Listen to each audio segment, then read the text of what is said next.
Hi friends, welcome to my channel Odia flavours by Madhu. आसतु आज बनैबा सजना साग भजा। सजना साग तो आम बहुत प्रकार खाई केबे जदि भेंडी पकईकि खाई निहाती मत कमेंट करके जनइबे। आसतु आज आम भेंडी पकईकि सजना साग भाजवा।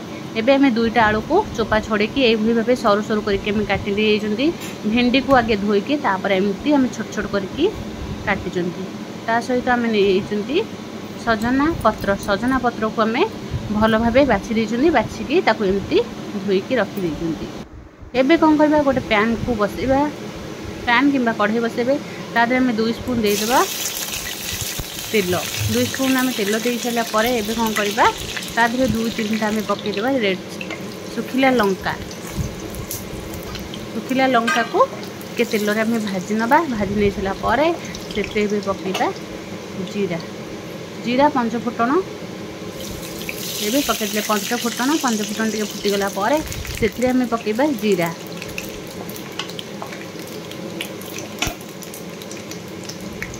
फुटणटा भल भाव फुटीगला से आम अधा स्पून रु 1 स्पून आम जीरा पकईले। जीरा को टे भल भाव फुटा को छाड़ीदा। जीरा भल भाव फुटीगला एबे कौन करबा, तारे आम रसुण चोपा छड़ेकी भल भाव एमती छेची नहीं। रसुण आम बहुत सारा पकेबा। रसुण टे पकईले सागर बास्नाटा बहुत भल आसो, खाइबा को बहुत बढ़िया लगे। आम रसुण को पाखापाखि 15-20 कोड़ा आम रसुण को चोपा छड़ेकी ये भाव छेची नहीं। तेल पकईकि भाजवा। भाजीगला से पकईबा आलू। आलू को आम सर सर काटी नहीं।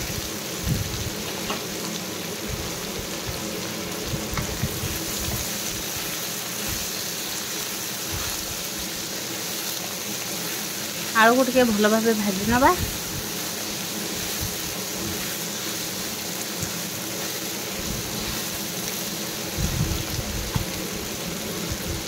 एबे आलू देखो आलू आमर बढ़िया से पूरा भाजी गलानी। टे एमती आगे लुण पकेबानी, खाली आलू को टे तेल आगे भाजवा। तापर आम भेंडी पकेबा।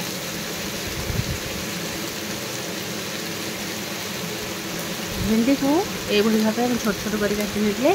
भेंडी आलू को टे पकईकी भाजवा। भाजी सारा पर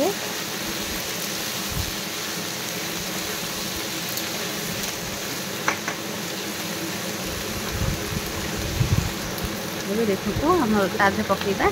टे गोल सारा से स्वाद अनुसार लुण पकईदेबा। हल्दी पाउडर पकईदेबा। हल्दी पाउडर पकईकी एबे ताकू भाजी नबा।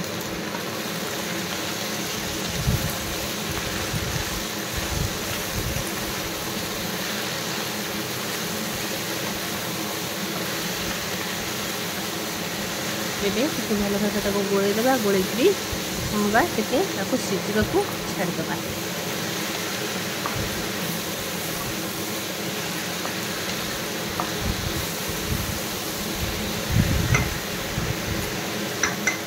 एबे आपको टे भल भाव गोले दे सारा पर आम घोड़े नबा। घोड़े नहीं सारा पर 2-3 मिनिट छाड़ीदबा। छाड़ी दे सारा पर एबे आम काढ़ी देखिए। देखो आमर आलू भेंडी भी बहुत बढ़िया देखा जाउची।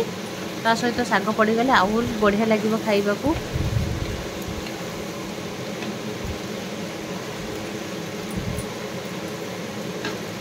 एबे आलू भेंडी को भाजी सारा पर से आम पकईबा सजना पत्र। सजना पत्र को आम नहीं भल भाव धोईकी ताकू कौन करबा, टिके आम काटिदबा। काटी दे सारा पर एबे आम सजना पत्र को पकईकी भल भाव गोले नबा। सजना पत्र पकई सारा पर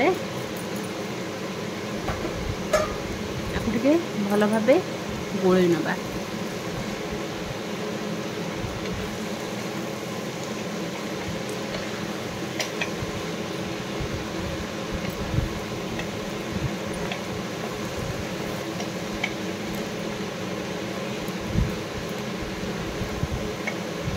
यही भाव सजना पत्र को गोले नहीं सारा पर एबे कौन करबा, जमी आम गोलेबा भल भाव आमर भेंडी आलू सहित सजना पत्र जमी मिसी जाए। आम तो साग भजा बहुत प्रकार खाई निहाती थे भेंडी पकईकि भाजतु बहुत बढ़िया लगे सजना पत्र भजा। एबे कौन करबा, आउ टिके ताकू घोड़े देबा। घोड़े दे सारा पर एबे टे छाड़ीदेवा। छाड़ीगला आम कौन करवा आउ टे गोड़े नवा। देखो आम आलू भेंडी भी बढ़िया से पूरा सीझी आसलानी। आपको पखाल भात सहित खाइबे बहुत बढ़िया लगे।